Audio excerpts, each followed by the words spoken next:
Okay, so, I was thinking, could AI run my channel and do my movie reviews for me?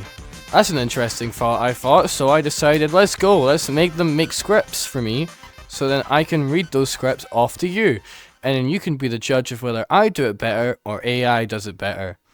Hey, what's up YouTube? Seth MacFarlane here, and today we're diving headfirst into the cinematic roller coaster known as Bullet Train.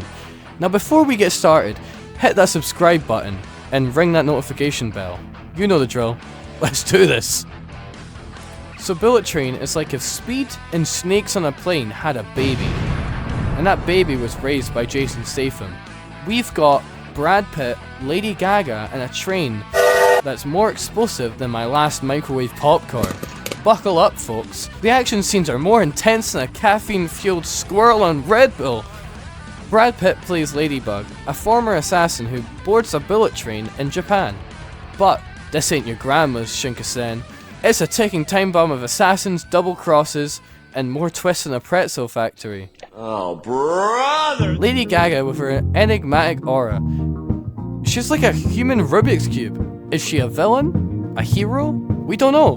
But she's rocking those neon wigs like nobody's business. The train conductor, played by Ken Watanabe, is cooler than the other side of the pillow.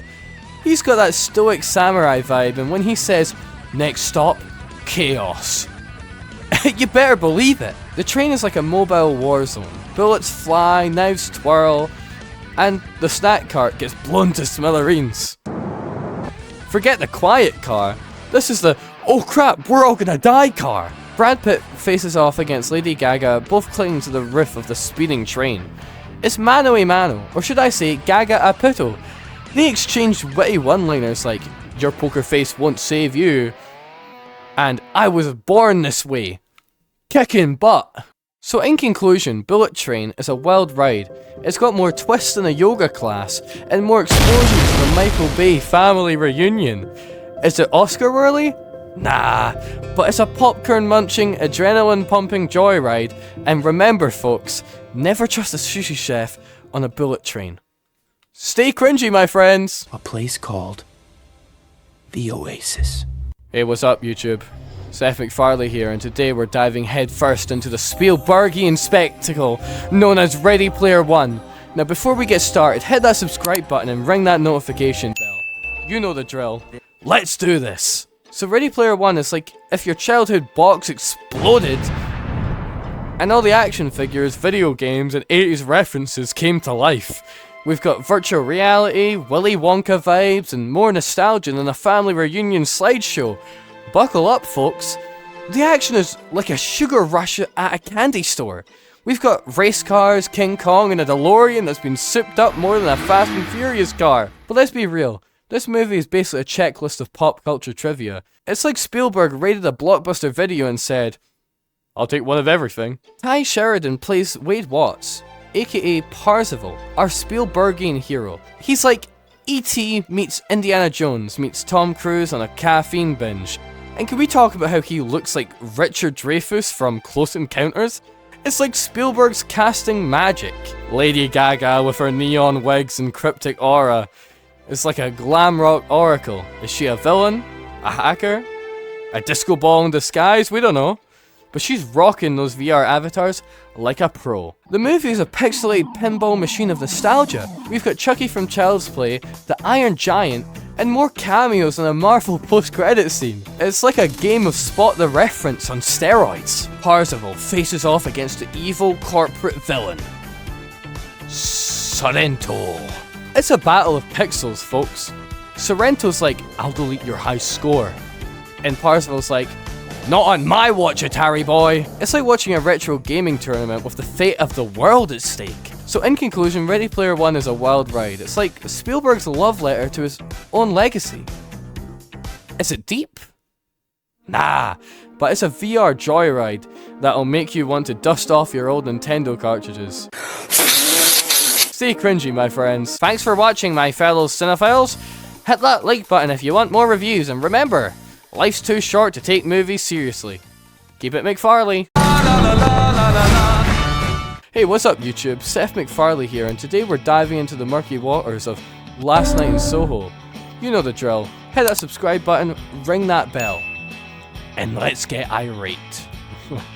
So Last Night in Soho is like if a time-traveling DeLorean crashed into a vintage clothing store. We've got Thomasin McKenzie, Anya Taylor-Joy, and a plot twist that'll make your head spin faster than a vinyl record.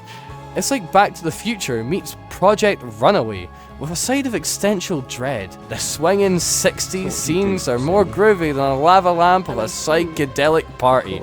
Thomas McKenzie plays Ellie, a fashion student who dreams of becoming the next Twiggy. But her dreams turn into nightmares when she starts seeing visions of Anya Taylor-Joy's character, Sandy. It's like The Devil Wears Prada meets The Twilight Zone. And can we talk about Diana Rigg? She's like a vintage wine that gets better with age. Her performance as Miss Collins, the strict landlady, is so sharp it could cut for a stack of old Vogue magazines. Rest in peace, Dame Diana. You're the real fashion icon here. The mirror scenes are like a kaleidoscope of terror. Ellie sees herself as Sandy and suddenly it's Freaky Friday meets Psycho. The boundaries between reality and fantasy blur faster than a Polaroid developing in a darkroom. And the soundtrack, it's like a jukebox possessed by the ghost of Jimi Hendrix. It's a battle of fashionistas and phantoms. Will Ellie unravel the mystery? Will she survive the swinging 60s? Will she ever find a decent cup of tea in London? Tune in to find out, folks. So in conclusion, Last Night in Soho is a stylish thriller. It's like a vintage dress with a hidden zipper. Is it a masterpiece? Nah, but it's a time-traveling, mirror-twisting, fashion-forward nightmare. Stay cringy, my friends. Hey movie buffs, Seth MacFarlane here, and today we're talking about The Fall Guy, the latest action-packed thriller that's got everyone buzzing. Strap in, because we're about to dissect this flick like a surgeon with a butter knife. Spoiler alert, I've got opinions. And they're hotter than a jalapeno in a sauna. So what's the deal with The Fall Guy? Well, picture this, a washed-up stuntman named Jack Steele, played by the incomparable Max Velocity, finds himself caught in a web of intrigue, betrayal and more plot twists in a pretzel factory. His life takes a nosedive faster than a squirrel with a caffeine addiction when he stumbles upon a secret government experiment involving genetically modified kangaroos. Yeah, you heard me right. Kangaroos. These marsupials aren't just hopping around, they're packing heat and secrets. Now let's talk action. The Fall Guy delivers more adrenaline than a double-shot espresso chased with a Red Bull. The rooftop chase scene? Pure heart-pounding madness. Jack Steele leaps from building to building like a caffeine spider monkey, dodging bullets and whips like a pro. And that car chase scene? Through the neon-lit streets of Neo Vegas? Buckle up, buttercups, because it's a roller coaster ride with a side of whiplash. The chemistry between Jack Steele and his unlikely sidekick Lola Kickflip Rodriguez, played by the fierce Sarah Blaze, is hotter than a jalapeno in a sauna. Yeah, I'm recycling that simile. I'm a busy guy.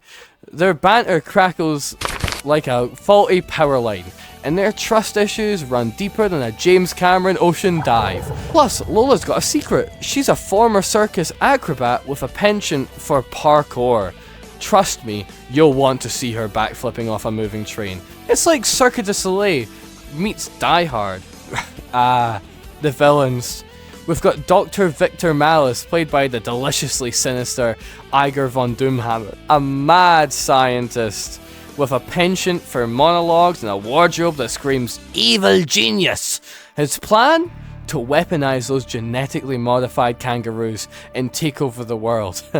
Classic villain move, right? But hold on to your popcorn, because there's a twist within a twist within a triple backflip.